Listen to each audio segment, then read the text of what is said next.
इस बार के महाकुंभ मेले में कई बाबा वायरल हुए और ऐसे ही आपने आईआईटी बाबा के बारे में भी सुना होगा। आईआईटी जैसे प्रतिष्ठित संस्थान में पढ़कर बाबा बन जाना वाकई हैरान कर देने वाला है। और यही नहीं, आईआईटी बाबा ने कनाडा में अच्छी खासी सैलरी पर नौकरी भी की है। इतने पढ़े लिखे युवक के कम उम्र में ऐसे साधु बन जाना देश भर में चर्चा का विषय बन गया है। ना आप नए हैं ना पुराने हैं, न आधुनिक हैं न प्राचीन हैं। मुझे ऐसा लगता है कि आप प्राचीन और आधुनिक दोनों का समावेश है। अभी देखिए, जब मैं यहाँ आया तो मैंने कोई प्लानिंग नहीं की, आपसे फोन पे बात किया, क्योंकि आपसे प्लानिंग करके बात जो भी लोग कर रहे होंगे वो फिर काम खराब हो जाएगा। सही बोल रहे हो। क्योंकि उनकी जो प्लानिंग है ना, वो प्लानिंग उनकी धरी की धरी रह जाएगी। नहीं, वो जैसे लोग मेरे से पूछते हैं ना, भाई कैसे मिलना है लाइक महादेव की अर्जी लगाओ वही बनाएंगे कोइंसिडेंस कि हाँ तुम किसी न किसी तरीके से पहुंच जाओ। बहुत सारे लोग पहुंच भी जाते हैं, कहीं ना किसी को पता चलता है। अच्छा, जब मैंने कहा कि इंटरव्यू, आपने इसके पहले तो कभी इंटरव्यू दिया नहीं था? मैंने यूट्यूबर्स वगैरह को दिए थे, काशी में भी वो आते थे यहाँ पे कि हाँ बाबा जी आप कौन हो। उस टाइप पे मैं सीधे सीधे जवाब देता था, मेरा नाम है कल्कि फिर वो पूछते थे क्या चाहिए, किसके बारे में क्या है, ये क्या होता है, ये ऐसे ऐसे। वायरल होने के बाद आईआईटी बाबा लगातार मीडिया में इंटरव्यू दे रहे हैं। उनके बयानों की खूब चर्चा हो रही है। कुछ लोग उन्हें सपोर्ट कर रहे हैं तो कोई उनकी आलोचना भी कर रहा है। इनका पूरा नाम अभय सिंह है। जानकारी के अनुसार ये हरियाणा के झज्जर के रहने वाले हैं। आईआईटी बाबा के अपने परिवार को लेकर दिए गए इंटरव्यू खूब वायरल हुए हैं। अपने पिता को लेकर आईआईटी बाबा ने कहा कि उनको 1 साल तक मैं समझाता रहा कि मैं ये करना चाहता हूँ, लेकिन तब तक उन्हें नहीं समझ आया। उनका भावुक होना नई बात नहीं है, वो पहले भी भावुक होते रहे हैं।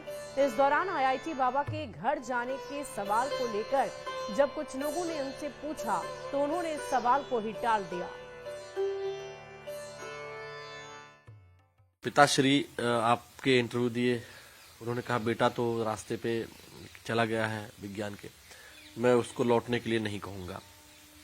अब जो पीछे बात चली गई। आप सन्यासी हैं, मैं मानता हूं, आपको अब यहीं रहना चाहिए, हम सबको ज्ञान देना चाहिए। लेकिन एक जो बात है कि आपको वाली स्टोरी भी फिक्स करनी है क्या धर्म के अंदर?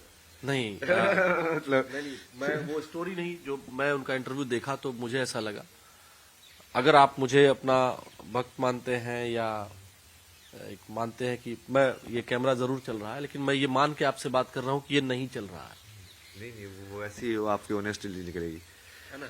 मैं आपसे बस इतना कहना चाह रहा हूँ कि ठीक है, माँ होती है, माँ, पिता, बहन, वहां आपको जाने की जरूरत नहीं है, लेकिन एक बार बात कर सकते हैं। बात करके मेरे पास कई फोन आए जो आपके रिलेटिव नहीं भी थे, उनका भाई भी ऐसे निकला हुआ था, उनके ताऊ जी का लड़का निकला हुआ था, वो हमें फोन करने लगे।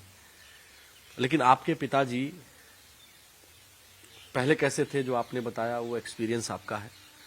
लेकिन जब वो इंटरव्यू दे रहे थे ना, वो भावुक थे। उनको लगा नहीं, उनको लगा कि उनका बेटा जो कर रहा है वो आध्यात्म के लिए कर रहा है, ऐसा उनको उनके फेस से उनके। बट वो उनको तब क्यों नहीं लगा जब मैं उनको 1 साल उनके साथ बैठ के वो सारी चीजें समझा रहा था। मैं उनके सिर पे बैठ के समझा रहा हूँ, यार समझो यार, मैं तो ये चीज करना चाह रहा हूँ। उस टाइम पे उनको क्यों नहीं लगा, वो अभी क्यों लगा? इसका मतलब कहीं ना कहीं फेम से रिलेशन है उसका। उन्होंने उस टाइम पे अपने बच्चे की सत्य को क्यों नहीं माना कि ये जो बोल रहा है ये सत्य है। परिवार के बारे में किसी के लिए बोलना आसान नहीं होता और यही वजह है कि आईआईटी बाबा पिता और मां के संबंध में सवाल पूछे जाने पर काफी भावुक हो गए। हालांकि चेहरे पर हल्की मुस्कान थी, लेकिन उनका इमोशनल होना साफ देखा जा सकता है। लेकिन कहते हैं कि बड़ों उम्र में बड़े जो जिनके तन से हम पैदा हुए हैं, हम भी किसी के बेटे हैं। कई बार हमको लगता है कि मेरे पिताजी ठीक नहीं कह रहे हैं, वो हमारी बात भी नहीं मानते हैं, लेकिन इसके बावजूद भी हमें क्या करना चाहिए? जो हमारी जो सनातन परंपरा है, वो कहते हैं ना कि हिरण्यकश्यप, याद है आपको? हिरण्यकश्यप तो याद है ना मेरे को, बट उसके अंदर तो जैसे मेन तो मैंने इतने सारी चीजें की, तो हिरण्यकश्यप के सुपुत्र ने तो ये नहीं किया ना, कि उन्होंने तो, प्रहलाद ने, देखिए मैं ध्रुव बोलने जा रहा था, आपने ध्रुव भी बोला था है ना। हाँ। देखिए कई बार गलती होती है और उसको स्वीकार कर लेना चाहिए।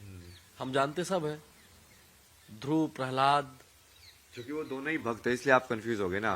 दो को ही भक्त की उपाधि मिली है, भक्त ध्रुव और भक्त प्रहलाद, जो कि अमर हो गए। ये मेरे को वो विभूति वाले बाबा बहुत बताते थे। देख ऊपर बैठा हुआ वो ध्रुव, वैसे वो होता नहीं था, वो दिखाने का आता था कि ऊपर देख, देखो ध्रुव बैठा हुआ है, वो अमर है, हो गया वो भक्त बन के। आईआईटी बाबा ने घर जाने के सवाल को सिरे से खारिज कर दिया।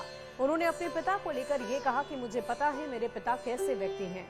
जब घर था तो वो मुझ पर गुस्सा करके ऐसे देखते थे जैसे कि मुझे मार डालेंगे। मेरा पूजा पाठ और भक्ति करना उन्हें बिल्कुल पसंद नहीं था। यहाँ तक कि मेरे ओम का जाप करने से भी उन्हें दिक्कत होती थी। अब अचानक क्या बदल गया कि वो ऐसी बातें करने लगी। उस समय उनका मेरा भगवान के प्रति लगाव क्यों गलत लग रहा था। आईआईटी बाबा ने ये भी कहा कि अगर आज मेरे साथ लाखों लोग खड़े हैं इसलिए मेरा पिता मेरे साथ होना चाहते हैं तो ये बिल्कुल गलत है। तो पिताश्री से घर तो चले जाइए आप। नहीं, वो सब वो अभी है ना, वो आपको शायद वो हो सकता है कि आपको अपने प्रारब्ध की वजह से उनके अंदर वो चीज दिख रही हो, बट मुझे वो पता है ना वो क्या है। वो तो मेरे को ऐसे देखते थे ना, ऊर्जा में जैसे खा जाऊंगा मैं तेरे को, मैं वहां पे साइलेंटली बैठा होता था, तो उनको ऐसी इतनी ईर्ष्या होती थी उस चीज से, वो करने से, मेरे ओम जपने से भी, वो सब करने से भी। अब क्या बदल गया एकदम से। वही चीज वहां पे कैसे गलत लग रही थी उनको। सारी चीजें पढ़ाई मैंने वहां पे, जैसे मेरी वो बीच में वो सब भी हुआ, वो घर छोड़ के खुद ही भाग गए थे। फिर मैं चाचा वगैरह को बुलाया, तो चाचा वगैरह को बुला के जैसे बुआ वगैरह आई, मैंने उनको पूरा समझाया कि मैं क्या कर रहा हूँ। देखो ये मेंटल हेल्थ के लिए बहुत जरूरी है, क्योंकि ये सब चीजें मन कैसे काम करता है उससे भी जुड़ी हुई हैं। आज के टाइम में कितनी जो ज्यादा जरूरत है इन सब की, वो लोग समझे, फिर भी वो नहीं समझे क्योंकि उनको समझना ही नहीं था। नहीं, लेकिन मुझे लगता है कि कई बार फेम की ही वजह से, लेकिन कई बार चीजें समझ में आ जाती हैं। नहीं, वो समझ में नहीं आई है उनको। वो सिर्फ परसेप्शन की वजह से होता है कि हाँ अब ये चीज, वो पहले उनको डर लग रहा था कि ये चीज है कि नहीं है, अब उनको लग रहा है कि हाँ ये चीज तो बाकी लोग एक्सेप्ट कर रहे हैं। पहले मैं अकेला खड़ा था तो वो मेरे साथ नहीं खड़े थे, अब दूसरे लोग खड़े हैं तो वो भी खड़े होना चाहते हैं। पिता से बेहद नाराज आईआईटी बाबा ने आगे उनसे मिलने की संभावनाओं से इनकार कर दिया। उन्होंने अपनी मां और प्रेमिका और दोस्त के साथ हुई घटनाओं के बारे में जिक्र किया। आईआईटी बाबा ने बातचीत में साफ ये दर्शा दिया कि वो अपने पिता के प्रति बिल्कुल भी संवेदनशील नहीं है, बेहद आक्रोशित हैं। उन्होंने ये बताया कि मेरे पिता मेरी मां को निर्दयी तरीके से मारते थे, सब मुझे पसंद नहीं था और आखिरकार ये सब कुछ मेरे साथ भी हुआ। तो मेरा ये मानना है कि आपको एक बार पिताश्री से अब मान गए हैं, कैसे भी माने हो। नहीं, वो मेरे को मानने से मतलब ही नहीं था ना। मेरे को उनके मानने से मतलब होता तो मैं इस बात पे आता ही नहीं। उनके मानने या ना मानने से मेरे को क्या मतलब है। वो मेरे लिए तो एक सोल है ना, जो बाकी सोल्स हैं।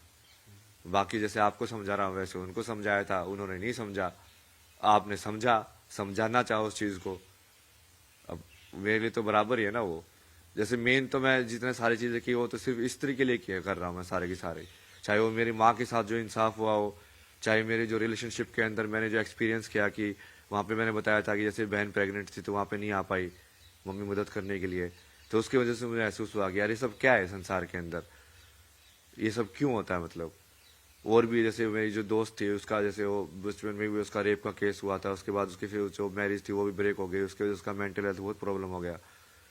तो ये सारी चीजें तो मैं उनके लिए कर रहा हूँ। आईआईटी बाबा ने महिलाओं के खिलाफ होने वाली घरेलू हिंसा पर भी बातचीत की। उन्होंने कहा कि मैं बचपन में महिलाओं के खिलाफ होती हिंसा को लेकर कुछ भी नहीं कर पाता था, आज भी वही हाल है। जो चीजें मैंने अपनी आंखों से देखी वो हमेशा मेरे दिमाग में घूमती थी। इस दौरान आईआईटी बाबा ने अपने डिप्रेशन में जाने की भी बात स्वीकार की और कहा कि ये सब भी मेरे डिप्रेशन में जाने का एक बहुत बड़ा कारण था। बट वो मेरे पर्सनल अनुभव से भी समझ में आया मुझे कि यार ये तो बहुत ही गलत है।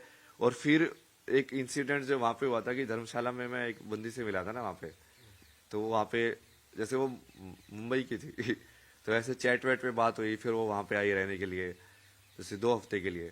तो 2 हफ्ते तो जैसे कि साथ में ही था ना, वो पूरा उस टाइम पे जैसे अलग ही ले लो स्पिरिचुअल उस पे था वो मैं, बट वो मैंने कभी समझा नहीं उसको। और उसने मेरे को एक चीज जो बोली थी ना वो मेरे को अभी भी लाइक खतरा अंदर तक याद थी। मतलब कि बोला कि तू तो एम्प्टी है यार, मतलब कि तू तो पूरा खाली है, तू तो कहीं पे भी झुक जाता है मतलब। और वो इतने दिल से बोले थे ना, वो बात अंदर गई। बट उसने जैसे बाद में बताया ना, जब वो चीज वापस चले गई, उसने बाद में बताया कि उसके साथ भी ऐसे जैसे रेप का ऐसे कुछ इंसिडेंट हुआ है। तो उसकी वजह से चूंकि हम भी फिजिकल उसमें इन्वॉल्व थे ना, तो फिर मुझे वो बहुत ज्यादा वैसे एकदम से हिट किया कि यार अब मैं खुद को एनालाइज करने लग गया कि यार मैंने जो किया वो तो पूरा सेंसिटिविटी के साथ किया ना, मतलब कि हाँ मैं तो कहीं पे फोर्सफुल नहीं था या ऐसे। अब फिर मैंने बहुत सारे जैसे हेल्पलाइन में कॉल किया कि जब ऐसे केस होते हैं तो ऐसे लोगों से कैसे बात करनी चाहिए। पूरी पढ़ाई की मैंने उसकी कि हाँ ऐसे मतलब क्या सेंसिटिविटी रखनी चाहिए या कैसे उस चीज को हील किया जा सकता है किसी इंसान के साथ हुआ हो तो। और बट उसकी वजह से मेरा वो बचपन का सारा ट्रॉमा एक्टिवेट हो गया सारा का सारा वो हेल्पलेसनेस वाला, कि तुम बचपन में भी तुम देख रहे थे वुमेन के अगेंस्ट वायलेंस होता, तुम कुछ नहीं कर पा रहे थे। तुम बच्चा हो गए सिर्फ देख रहे थे, और यहाँ पे भी तुम सिर्फ देख रहे हो, तुम कुछ कर ही नहीं पा रहे हो, किसी की मदद कर ही नहीं पा रहे हो। और उसकी वजह से वो पूरा मतलब मुझे सिर्फ वो इंसिडेंट ही घूमता रहता था मेरे दिमाग में। वो मेन डिप्रेशन का कारण वही था, सिर्फ वही इंसिडेंट घूमता रहता था पूरे टाइम मेरे दिमाग में।